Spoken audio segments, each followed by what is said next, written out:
इस वीडियो में हम बात करेंगे सिंगल फेज और थ्री फेज सिस्टम के बारे में। इस सिस्टम को कहाँ यूज़ करते हैं ये सब जानेंगे हम इस वीडियो में। सिंगल फेज सिस्टम में हम पावर को ट्रांसफ़र करने के लिए दो वायर्स का इस्तेमाल करते हैं, फेज और neutral wire. Neutral wire return path का काम देती है और फेज वायर लोड को कैरी करती है। एसी पावर सप्लाई में करंट का मैग्नीट्यूड कंटिन्यूसली चेंज होता रहता है, जिसकी वजह से वोल्टेज में फ्लक्चुएशंस पैदा होती है और वोल्टेज कभी कम और कभी ज़्यादा देखने को मिलती है।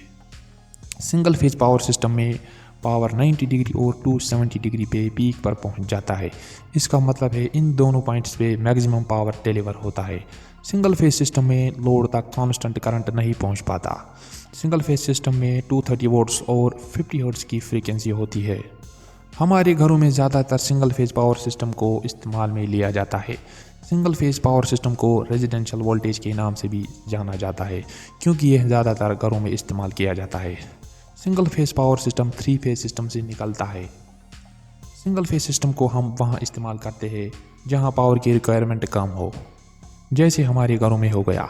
हम जो डिवाइसेस अपने घरों में इस्तेमाल करते हैं उनकी पावर रेटिंग उतनी ज़्यादा नहीं होती है, जैसे टीवी 100 वाट, एसी 1200 वाट, आयरन 1000 वाट, रेफ्रिजरेटर 400 वाट।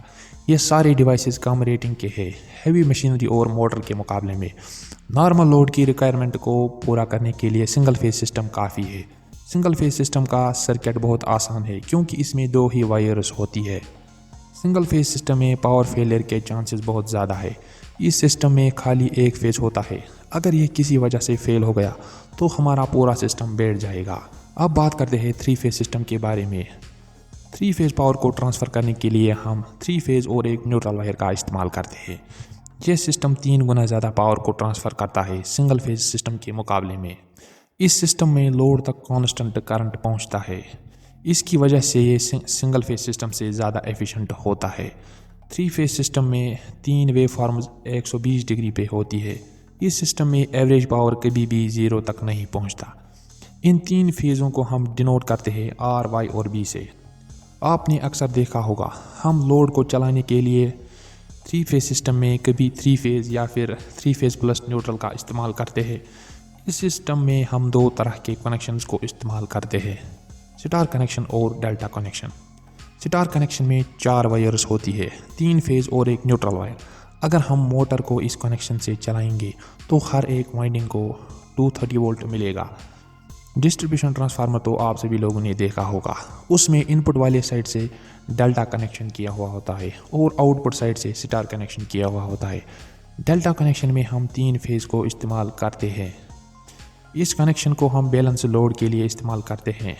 बैलेंस लोड में न्यूट्रल वायर की ज़रूरत नहीं पड़ती।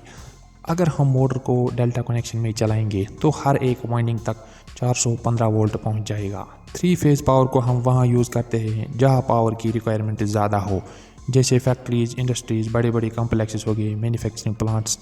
इस सिस्टम में पावर फेलियर के चांसेस बहुत कम हैं, क्योंकि 3 फेज़ में से अगर एक फेज़ कट भी जाए तो बचे हुए 2 फेज़ से काम चल जाएगा। Three phase power rotating magnetic field को प्रोड्यूस करता है। थ्री फेज सिस्टम में न्यूट्रल वायर हो भी सकता है, नहीं भी हो सकता है। ये डिपेंड करता है टाइप ऑफ कनेक्शन पे, स्टार टाइप का कनेक्शन है या डेल्टा कनेक्शन।